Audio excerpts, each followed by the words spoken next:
was going to go ahead and just go to try to walk the dog on the front end. No, we're going to wait another day for still game. So that we were talking about it upstairs. Who goes in here? You think magically vanish? Let's go right to the video spotlight back from late June the 23rd to be exact, when this was made the debut for Rapoli and Brittany Russell, and just absolutely galloped for that $20,000 level, a $310,000 purchase. Yeah, just didn't fit Brittany's program. Brittany put this horse in for 20 where she could win, and boy, did she win. She's sitting second right now. She gets off the rail, and once Sheldon got her off the rail and said after Italian War Cry, the race is over, because she just rocket ships past Italian War Cry, and she runs up the score, winning by a country mile with a very respectable buyer speed figure. She was claimed by the Frock Barn out of that race. She was listed as a vet scratch in the interim. We have not seen her in 7 months, but distance is her friend, and she does have tactical speed. If a stretch-out sprinter like What's Your Big Idea wants to go, I think Magically Vanish showed in that race. She'll be very comfortable sitting just off. I think with a rider like Torrealba in the clear in the shorter field, you're going to want to be fairly close. She's going to be able to escape really any trouble, I would think, from out there. Right. What's Your Big Idea? The three, they take the blinkers back off. It's been a move that's been good for this barn. Last time the blinkers were off of this mare, she was able to kind of sit off the pace, make a run into it at 7/8 of a mile. What do you think she does here today at the one-turn mile? I think she's just going to be a little bit closer to the pace, even with the blinkers off. I like that Lacey reclaimed this horse. Now, when Lacey had this horse earlier in her career, it was no blinkers. She wore a hood. We'll see what she comes out with here. But she exits a pretty good race. I mean, the runner-up came back to win with a 61 buyer speed figure. She was listed as a vet scratch on January the 31st. Lacey does a good job, and this horse can be close to the pace. We both like horses coming in from Penn National. Talk a little bit about the 4. Give for the win, who was wired by a runaway over what I thought was a speed favoring track. Absolutely. That's what I've got. Strong speed lean on the 19th of December up there in Grantville. And I turfed before that. Right, and then you go back, Laurel, a belated run, and took actually a little bit more money than Still Game in that race. Showed a little bit of willingness late. And the race at Timonium, when protected off of that break, off the claim from June to late August, was a good race. Isabella's Glory, train right. We know some other horses. Stick with the Colors was in there. So she kind of was in front of the right kind. I think she can lay a little bit closer. I think she's a little bit better on a drier surface. Maybe at a good surface here will move her back up. Again, Weston Hamilton, Hugh McMahon, I think they don't have to be super far back. I certainly hope they don't get too far back. But you're also looking at another price. So I think we're going to try to look for some value in race 2. I know it's a shorter field, but Ballroom Eyes back against the girls today. Yeah, and against the boys last time out, but that was a field that you figured she was going to be very, very competitive with, especially when she was able to get the lead. It was another Penn National track that I thought was speed favoring, but I like the way she finished it off. She won that race very, very easily. She's relatively unexposed on dirt. She's only raced 3 times on dirt, and I do think she's tactical enough to stay within range, perhaps more tactical than what it seems on the PPs. But I got to get a price on Ballroom Eyes because this is a big step up in class. 2735 for me, 4732 for Keith. In race number 2, the kickoff leg of the 50-cent pick 4. Let's move on to race number 3. This is a maiden claiming event, 45 down to 36. Maryland breds can opt for the waiver. Big scratch, the 3, Sure Meant to Be, along with the number 8, Speedy Alex. This is one of our horses to watch race. On our handicapping guide, we have horses to watch, laurelpark.com/picks. Smuggler's Gold is one of those horses to watch, and let's take a look as why. Yeah, this was not the best of beginnings for Smuggler's Gold. The 3-year-old gelding by Golden Sense here, trained by Cal Lynch this particular afternoon, later January, just sandwiched, bumped, start, shuffled early, giving up a slew of ground, found itself 16, 18 lengths out of it by the time they hit the turn. Way out there. There he is. Wide, but I like the run here late. Ecumenical, we're going to see another video, I think, on that one later today, so we double up. But willingness to the wire, 7/8 of a mile, certainly seems like a good fit. Again, though, is he a little bit pace dependent? But you kind of go back and There's not really anything proven in here. I think he can be within range by the time they hit mid-turn. He's always shown potential, this horse. And if you recall, in that last race, J-Rod had his choice of 2. This was the second call. The AE got in. J-Rod went with the AE. This time, J-Rod had his choice of 2. Smuggler's Gold and Furmantown, a horse that figures to take some money in this race, and he goes to Smuggler's Gold. We thought that race had the potential to be key. There was trouble in there. Already one horse has come back in 1 for 30 with a 51 buyer speed figure. Smuggler's Gold, I think, is the best closer in this race and looks like a very dangerous contender. We also have a trainer stat on the 4, Panagiatis, a second-time starter. This barn with second-out maidens on the dirt recently has done very well. 3 for the last 14, 21%, a $2.76 return on investment. I thought that was a pretty fast pace he was chasing at Penn National last time out. They went 22-1. He tried to get into it with a 3-4 wide bid on the turn. Looked like he had it won in mid-stretch, and then the more experienced favorite came back and beat him. He looks like a big hulking sort. He's getting Lasix. He's getting blinkers. I think 7's good for him. 7/8 on this particular racetrack. He might really love it. My only question mark was who he ran against. I would look back at their figures moving forward into that race on the 9th of December.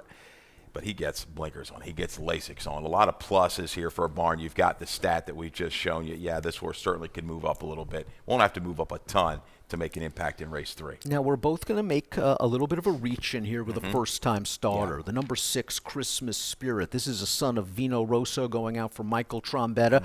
Trombi doesn't have the best numbers with first-time starters, but he can win with them. I think this pedigree is geared to stamina, so maybe the 7/8 is going to be okay. We know the Vino Rosso wanted to run all day, and this Dam was a stakes winner going long on the turf. Yeah, you've got a horse in there that's hit the board early within this family.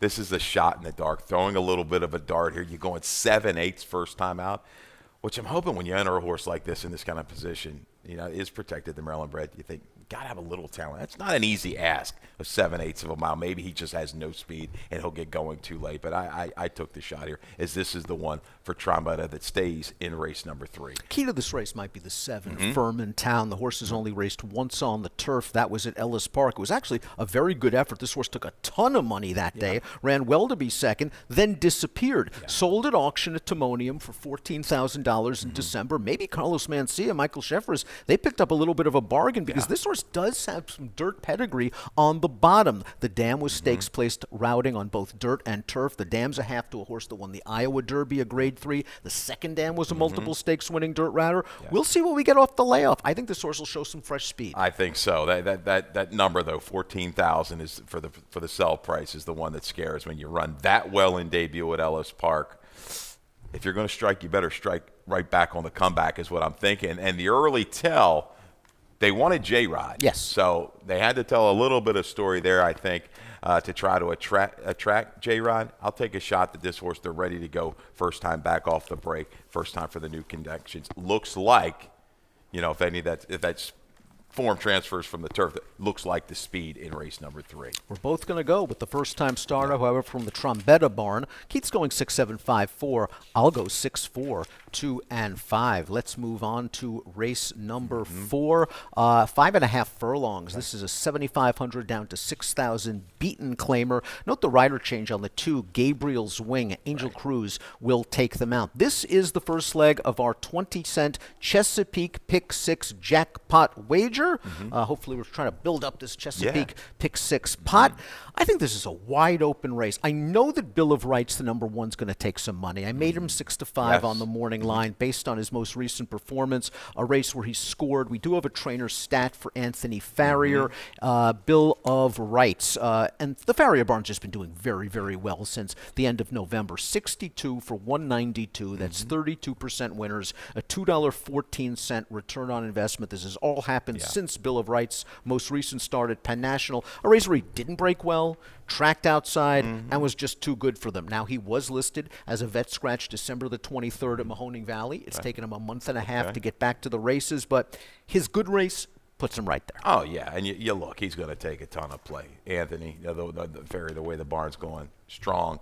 Basically an omni-fig when you look at the last 5 or 6 figures comparatively to the rest of this field. His worst is better than anybody in here when I break it down. So, but 5.5, you better come out Absolutely. good. And there's not a slew of speed Absolutely. in here. So is he going to be, put in a little bit of a pickle on that first eighth of a mile, 3/16 of a mile? At that kind of a price, I'm going to go elsewhere. I think you got to use him. I'm going to use him in the pick 5. But I lean to a little bit of a price. You talked about early in the day. You're taking some shots, Keith. I'm taking a shot here with the 7. Karras, Weston Hamilton again here for Hugh McMahon. Hugh McMahon, I've got the last 30 days at Laurel. ROI over $5. It's been really, Huge. really good. It's a horse that's protected. Maybe he's protected off the break because turf is, around the corner, kind of. And this horse has shown the ability to run well on the turf. But I think Pudge Boy Palace looks like the speed. We got a bit on second. Bargaining power, yes, I think we'll go ahead and go. But Karras, I just got a hunch.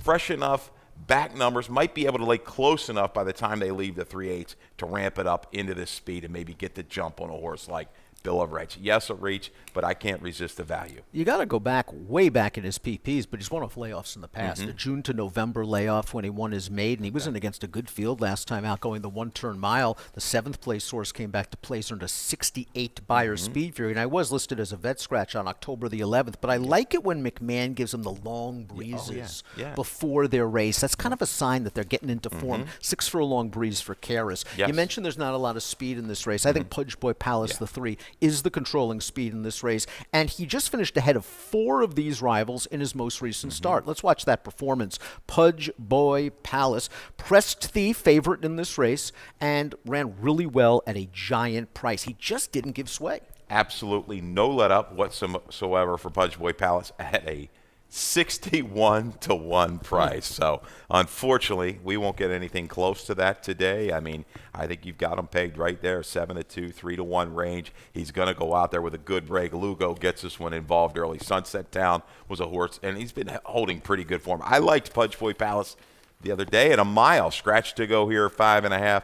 It's got to be all systems go from this interpost. Now, this is a very, very game Game performance. effort. It just looks like this horse is getting back to form. And again, he might not face that pressure or have to work as hard as he did in that last race. And that could simply be the key to victory at this distance. Let's talk a little bit about Gabriel's Wing. This is a lot of different things going on because he won a 2-turn sprint last time out at Charlestown, a race where I thought the pace was fast and he sat off of it. One good thing about Gabriel's Wing, if this track retains moisture, he likes a wet track a lot. Absolutely. 3 for 7, 6 for 7 in the money. Outside to inside move. That race, that win does not count against him last time. That was for the nickel at Charlestown, so able to kind of get back into this condition. So I think this horse, again, could slide. I think he might even have just a touch more early speed than Bill of Rights. He's recency there to get into position. You got into Poe from that post at Charlestown. I think he's got enough to lay close. And again, I definitely fear Gabriel's Wing in here. Same superfecta, different order. Yeah. I'm going 1-3-2-7. You're going 7-3-1-2 in race number 4, the first leg of our 20-cent Chesapeake Pick 6. Let's take a break. 4 down, 5 to go. We'll start things off with the late Pick 5, the value 12% takeout late Pick 5 after this break.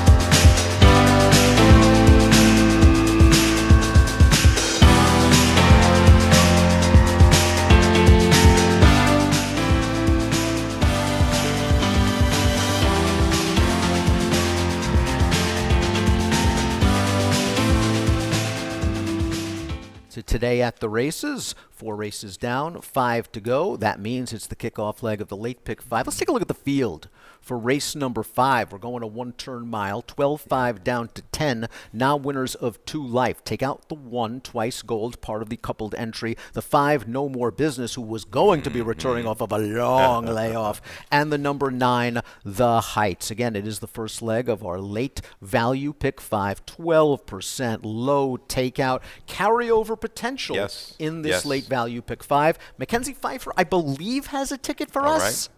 Yay, nay, survey says. Here it comes. Boom.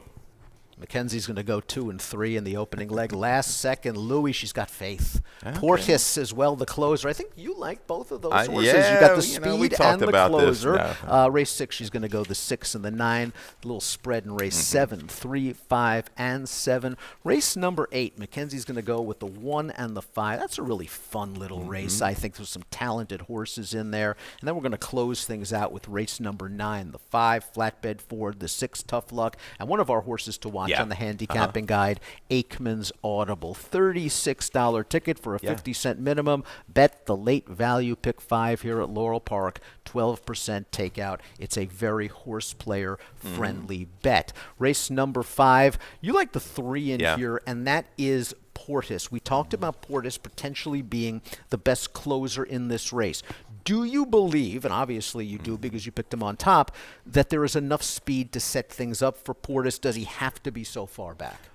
Certainly hope not. You know, last time out on a heavier surface, he was 3-4 lengths out of it early, kind of ramped it up, got a perfect trip down inside at the 2 turns. Turning back to 1 turn, he likes the mile. I think he can sit close enough. Last second, Louis, I think will have to be used a little bit from the inside. Tap anchor as well, along with a horse like Return Fire. Enough. I think enough. They're not going to be blazing, I don't think, in this race, but I think will be contested enough. And you're kind of going back and forth between 1 for 29 last second, Louis, 1 for 15. He hasn't lost as many. I mean, for Portis here, I'll take a shot on Portis. One of these two. I don't have a whole lot of faith. Well, you're going to get a better price on Portis. And last second Louis, you have to remember, is also 0 for 15 on dirt, which could be an issue. But last second Louis is in good form right now. Maybe he doesn't like to win races. I just think he's found one better in his last couple. He was ahead of 3 of these rivals in his most recent start. He went to the lead. He dropped the anchor. He just couldn't hold off a horse coming in, I think, from New York in pretty good form. I just think Torrealba's going to put this horse on the lead, and we'll find out if last second Louis wants to get it done. This barn has been going very, very well recently. Hate the short price on a horse that doesn't like to win races, at least on paper, but the horse is ultra consistent. Let's talk a little bit about the half of the entry that stays in, the number 1-8, Tap Anchor. You mentioned Hugh McMahon's success rate at Laurel Park recently. This horse has tactical speed. They tried to stretch him out last time out. He made a little bit of a move into that slow pace and then was rebuffed. Yeah, he looked good on the track that day. Caught my eye at 10-1. Ended up throwing a couple bucks on him using the exactas and such. But Tap Anchor, I would have liked to seen a little bit more sustain. I mean, they weren't going super quick, went into it. So it looks like last second Louis, he's the one that can take the heat. I think he wins the battle up until about the 16th pole. Will he win the war from there? We will find out. Portis, I think that steady progression just might get it done. Sneaking Suspicion's a horse I'm going to toss in again. I like the draw out here. Maybe the mile on the main track's a little too much, but I think the move back out, this horse is going to give you a little effort, give you a little shot at a number. Turning for home, I think, will be in range. I think this horse has a little bit more positional speed than what he showed at the 3/4. I think this is the right move getting to the mile again, though. He's kind of a tweener horse. One thing I'd like to do with this horse, I'd sprint him on the turf. That's what I do. He's shown some ability. I think that might be his game when we get down the road. Worth noting that jockey Weston Hamilton had his choice of 3 in here. One of them was Sneaking Suspicion. Another one was Return Fire, but he's going to land on Silent Roar, a horse that just was beaten badly last time out, but maybe they aimed too high. He was 50-1 in that $25,000 race. Hammy's going to have him in price, and this horse was a runaway winner 2 starts back. Showing a little devotion to his boys down there in Ellery, South Carolina, right? So, maybe they strong-arm you a little bit. Say, hey, Wes, you're coming here, but no, that's good. I respect that. Those guys, you've got that, Lynch, those guys. They've been good for a long while, the whole Hamilton and then Weston down there. So that's good to see him riding for Hammy. Race number 5, Keith's going 3, 2, 1A, and 8. I'll go 2, 1A, 3, and 8. First leg of the value late pick 5, 12% takeout. Let's move on to race number 6, 3/4 of a mile. This is a nice second level allowance with a $40,000 claiming option. It stays intact. We've got a tepid 3-1 favorite from the Russells, the number 6, My Flicker. This is the first leg of the late 50-cent pick 4, and this is a race where even though the Russells have the favorite and they're going very well as always, I think you could spread in this race. I think you have to spread, and I think you've got My Flicker at 3-1 on the line. You've got to demand a little value in race number 6. If she kind of opens up and gets consistent play, 7-5, 8-5 range, I don't think I want to go really all in on this horse in this particular race. I do like the fact that off the claim, the numbers went the right way, ran against the right kind. Certainly, I think well placed there, dangling in for the tag, coming back to the 2 other than. I think she's going to be tough. We got a video of that race back at Pimlico, right? This Way is back in May. Yeah. This is her most recent start. And what I liked about this effort, I thought the rail was very good this day. Yeah. And Sheldon has my flicker on the inside in the right spot. And the winner of this race anonymously is going to stay in and cut the corner. Sheldon gets to the outside, and my flicker comes with a very determined run. But I just have a feeling that my flicker right now is racing on the deeper part of the track. And perhaps that was the difference between a neck. Exactly. We had the note that day for the 25th at Pimlico, and you spot on with that. He was able to just kind of get the better run there for anonymously. I mean, my flicker just, I think, got on the little bit of a deeper part of the track, but dead game coming back off of these layoffs. We've got a stat here for Brittany Russell. Brittany does everything well, but you don't worry about layoffs generally with Brittany. Layoffs between 6 months and a year, 6 for the last 15, a $3.08 return on investment. We expect my flicker to run well. We also expect the number 9, Golden Rocket, to run well. This horse has been campaigning up in New York, and now will be making her first start for trainer Jamie Ness. We have a trainer stat for Ness. First after the trainer switch, route to sprint, 5 for the last 13, 38%, a $2.09 ROI. This one was a stakes winner against New York Reds over a wet track 3-back, and then just might have been in too tough. The note I had on the racetrack 2-back was inside speed. This horse tried to rally from out of it, and last time in a very tough second level allowance. Yeah, I think this one, I'll give a pass to that last race, 17-1 in that salty field. Comes her first time, Ness. Respect that. 3-back try. Sunday Girl came back to pair up, 88s the next 2, including a win in an open 2 other than. Yeah, Golden Rocket. I don't know if, she's quite as quick as a few of these, but I think, again, looking at the flow, how things are going to go here, Winky's got to go from the inside. A couple of those, I think, because You're Pretty is going to be involved, especially by the time they hit mid-turn. Golden Rocket, Jay, they'll be able to slide in, as I like to kind of take that draft in position, save a little ground around the turn, then pick a spot from the 3/8 pole home. I think she ramps up a run. Take a little bit of a shot here with the 4, Matitude, who is coming back from New York after being wired by the favorite. Good effort at this level. 2 starts back over a sloppy track. 71 buyer speed figure for Matitude that day. Improved to the 74 in New York. I like the tactical speed. And it looks to me, now last time out, she broke last at Aqueduct, but she had a history of not getting away from the gate, too well. Recently, not as bad, and she's got enough positional speed. Weston's got to avoid any kind of traffic into the turn.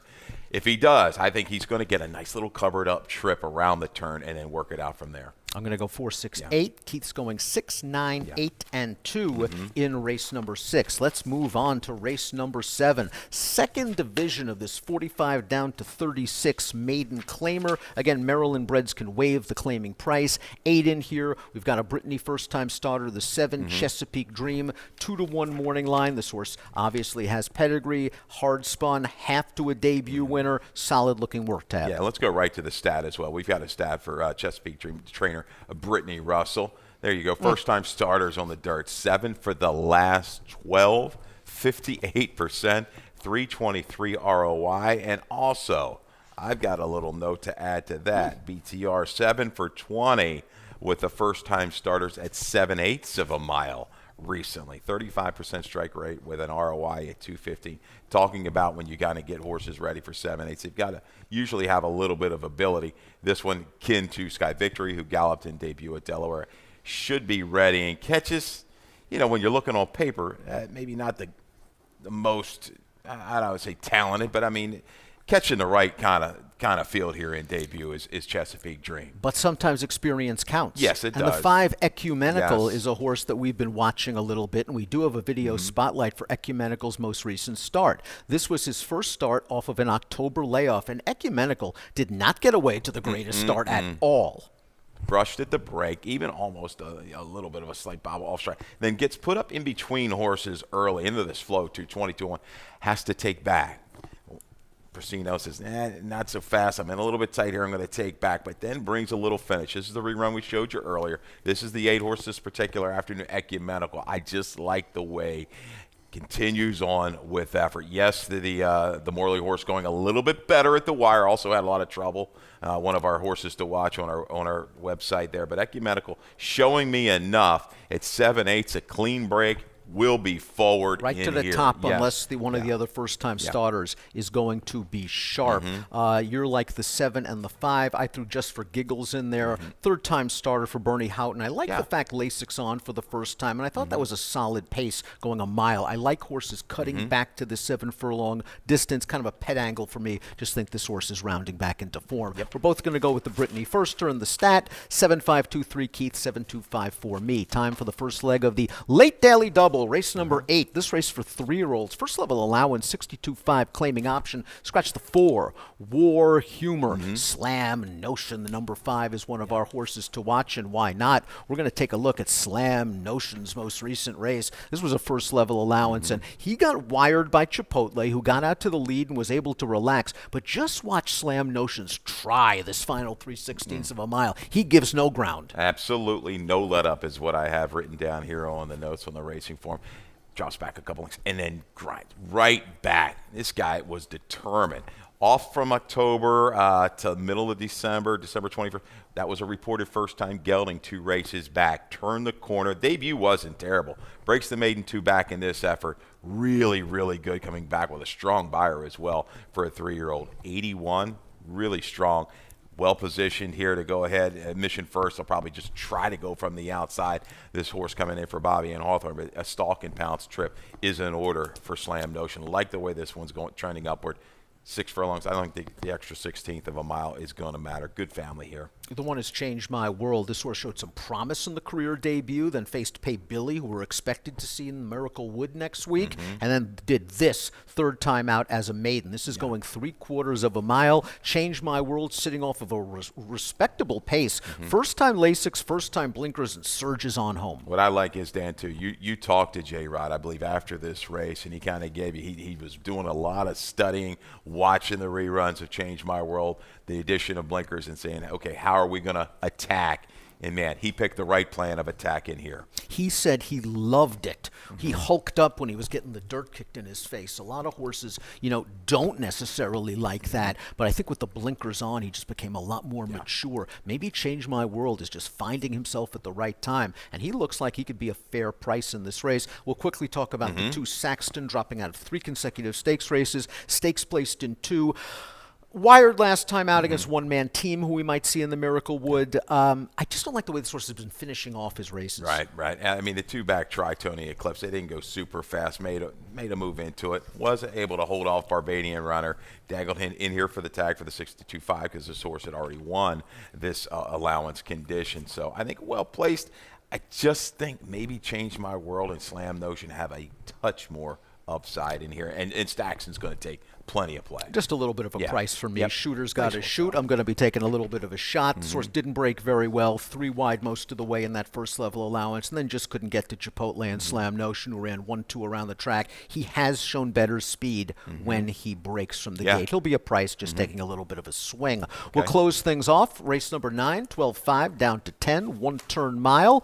Maiden claiming 7 in here, including one of our horses to watch. That is Aikman's Audible. We're going to take a look at Aikman's Audible's most recent race because this horse I don't think liked being down inside at all. J-Rod has got him in a great spot right here. The dirt hits him, and watch what happens. It showed a lot more positional speed here, actually, through the first 1/4 of a mile, where the 2-back race at 5.5, he was well back under a drive early. So you're thinking maybe he's figuring things out a little bit, but didn't really like it. Once they hit past the 4.5 to the half-mile call, didn't really like it in here. Drafts all the way back to 10th. I mean, okay, 15, now 16 out of it. Yeah, just all the way back here. But what I like is, he says, you know what, I'm not done yet. Let me just kind of, work outside. He gets about, 7, 8, 9 wide top of the stretch and does finish with interest. Trust me, he did. Here's your stat for Ness, second route. Second round on dirt, only 8 for the last 17, 322 ROI. Something tells me being outside this time is going to be real good for Aikman's Audible. Won't have to deal with that kickback. Tough luck, Yeah. the number 6 is where I'm going to go, although I do respect Aikman's Audible and will use him in the pick 5. Tough luck, it's blinkers on. Second time Lasix for Hugh McMahon. This one seems like a grinding type. Was put on a hard chase to go after the winner on the turn and stayed on strong for second. I don't think he has an explosive bid. No. So I think the key here with the blinkers is for Braseno to try to get him as close to the pace as possible and maybe get the jump on Aikman's Audible. Yeah, blinkers weren't on the early cut here, but here's a move, a little stat I should say for McMahon. 27% the past 3 years, first blinkers with these 3-year-olds. Okay, 268, that's on the main track. That speaks volumes. It held well despite the overland trip. And flatbed Ford, I'm going to toss it in the mix. Hammy had trouble at the break and then was caught wide. A little early move to flatten, I think, as a user in here, along with Parlay for Destiny. 7625 for Keith, 6725 for me in the finale here at Laurel Park. Time for our value play. Keith, where are you going? I am going earlier on the card, right? Karis, race number 4, the 7-horse Hugh McMahon. We talked about his recent ROI. 547 is Hugh McMahon. That's the ROI for the last 30 days at Laurel Park. Horse freshened up. It's a protect move, not in for the tag. Hasn't shown the speed that maybe I'd like to see going 5.5. I just got a hunch, a half in 51, but then that nice 3/4 of a mile workout in 14 and a tick maybe. I think he's ready to go. We're going to get Weston a little bit aggressive here to maybe go chase the pace of Pudge Boy Palace and bargaining power and maybe wear him down at a good number. We're hoping Weston Hamilton has a good day because I have him in my value play as well. Race number 6, it is the number 4 Matitude, 6-1 on the morning line. Back from New York, good effort at this level, 2 starts back, likes a wet track. 19 minutes to post to race number 1. Callie Francois, Mackenzie Pfeiffer, Dave Rodman will take you through the afternoon's card here at Laurel Park. Remember to play the 12% value pick 5s, 12% takeout low on the value pick 5s. Let's go up to Dave Rodman for scratches and changes. All right, good luck, everybody.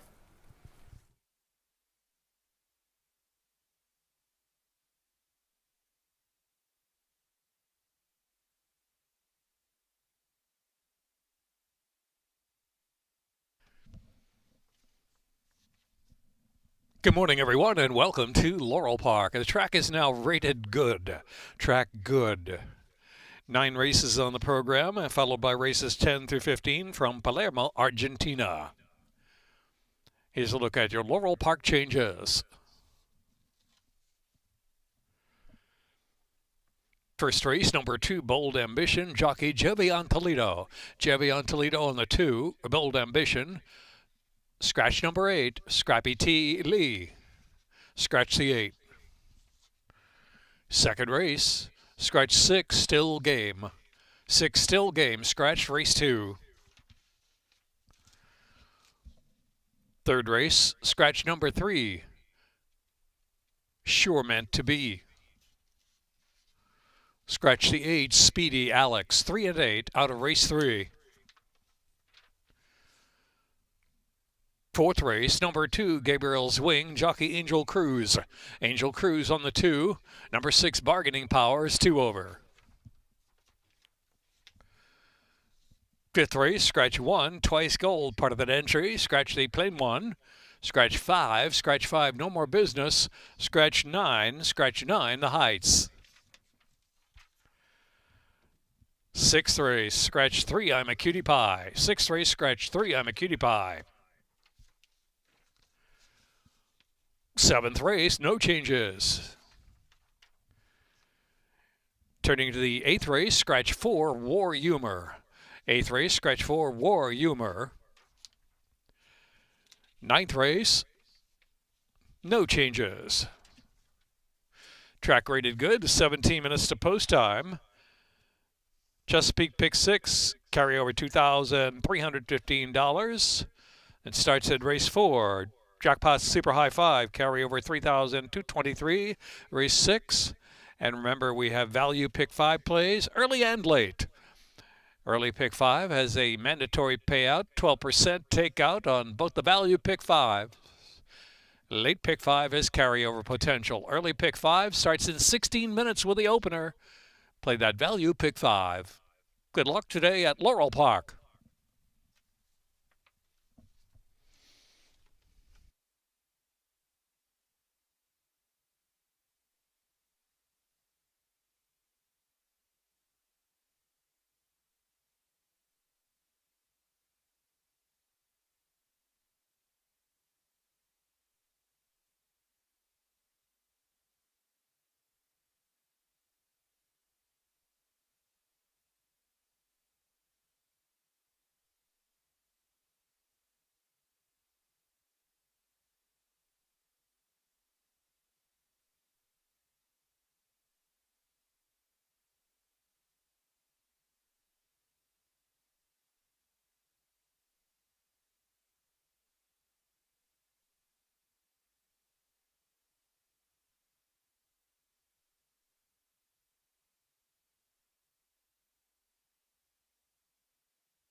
Happy Friday the 14th and happy Valentine's Day. We, with love, will guide you through these 9 races that we have on the card. Callie Francois and Mackenzie Pfeiffer to guide you. And we will go to another name on our MJC family. That is Keith Fustel as he does start this early value pick 5. Low industry percent takeout, of course. And he gives you 4 actually to start this first leg off with the 1, 2, 5, and 6. The number 1, Wild Hunch. That is Keith in a nutshell right there if I ever heard of a name of a horse to match with Keith Fustel. 2 deep in race number 2 and 3. The number 4 being the top selection in race number 2, and in race number 3 his top selection is the number 6. Race number 4 he goes 3 deep there, and he goes 1, 3, and 7. His top selection as I scroll is a number 7, lucky number 7 there in race number 4, and in race number 5 he goes 2 deep with the number 3 as his top selection. $48 a ticket here is starting in this claiming 25 for the 4-year-olds and up, which have never won 2,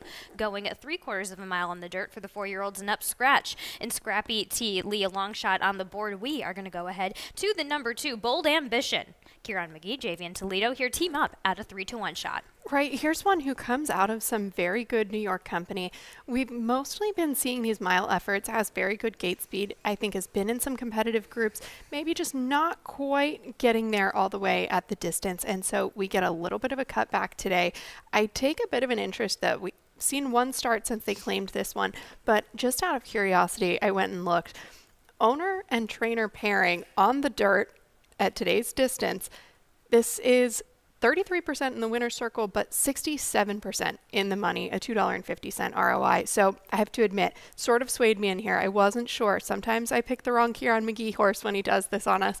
So I decided to lean in here and thought we might get a little bit more value. Yeah, this is a relatively new-esque partnership between Hinder Holdings LLC and Kieran McGee, so very well spotted there. When shortening them back up, Kieran McGee is 27%, 6 for 22. You can expect this one to go for the lead, but if not, this one will be comfortable just sitting right off, cutting back in distance here today, and I expect this one to do so from those longer distances as we go ahead to the number 5 in Rapidity. The other, as you mentioned, Kieran McGee horse with Tori Alba here in the saddle. We're going to go ahead and take the look at that 11-1 shot, winning for the first time in a maiden 45, coming from well off of the pace. Now, we don't see this one well. This one obviously on the top end of the screen, don't be looking at those bottom horses, but when they get asked at the 3 ace like that, it's always a little bit of a question mark. I always tend to worry a little bit, and you see a 5 wide trip here. So what was great is that when Tori Alba did ask, this one had plenty to offer once that go button was hit. Circled the field here.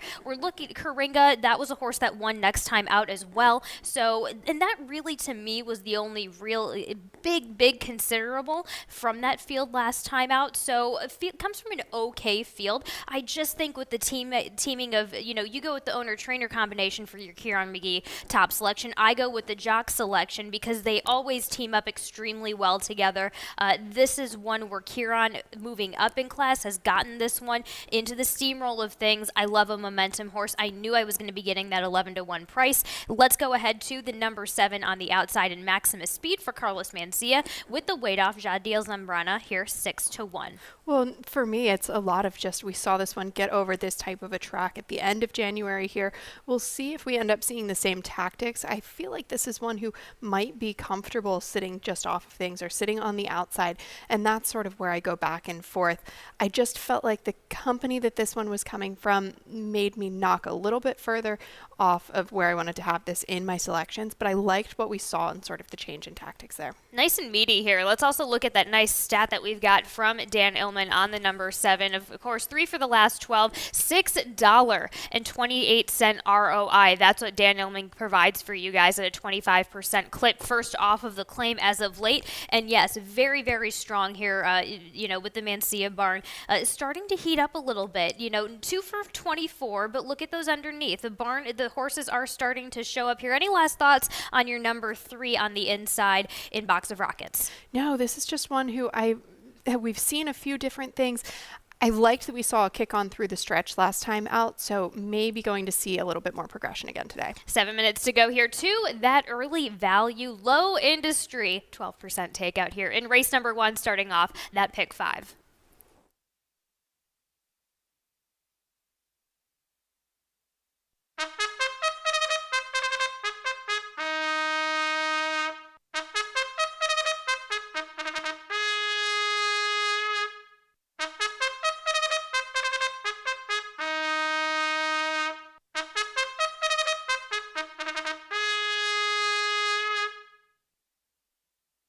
Horses stepping out for the first race. 7 minutes to post time and the track condition good. 6 minutes to post. Chevy on Toledo. The 2 Bold Ambition. Scratch 8. Scrappy T. Lee. Exacta, Trifecta, Superfecta. Double pick 3. Early value pick 5 with a 12% takeout. Mandatory payout on the early value pick 5. Pick 5 starts here in the opener.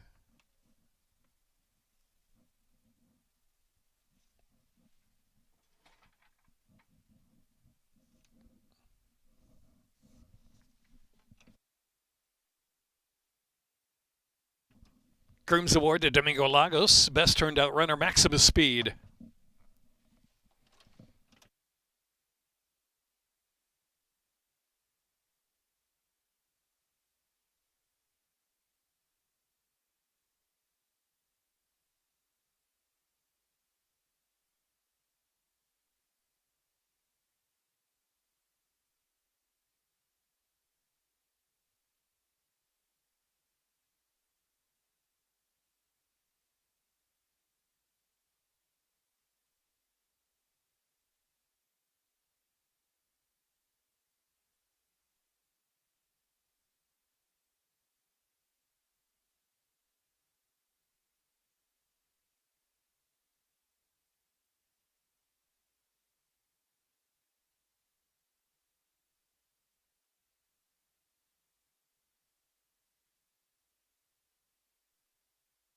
Five minutes. Early pick 5, value pick 5, 12% takeout. Mandatory payout on the early pick 5, 12% takeout. Track is good.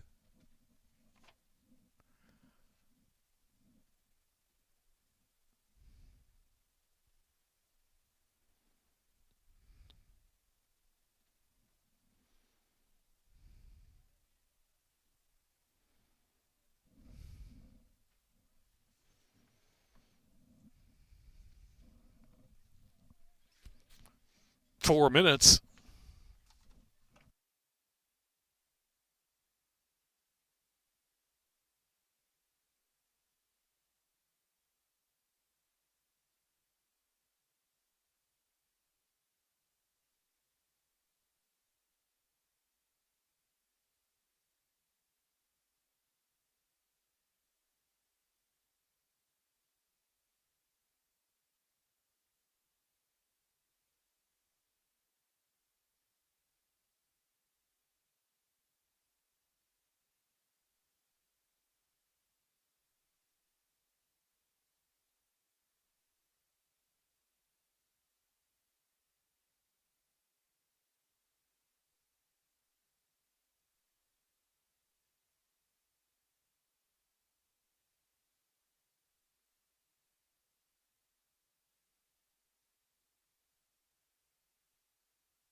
Three minutes.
2 minutes, value pick 5, 12% takeout, pick 5.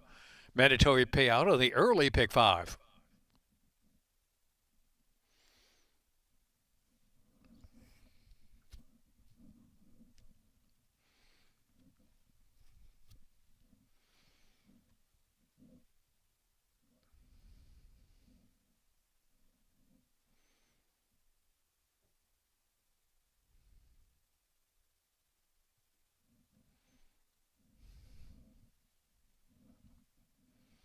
One minute, pick 5.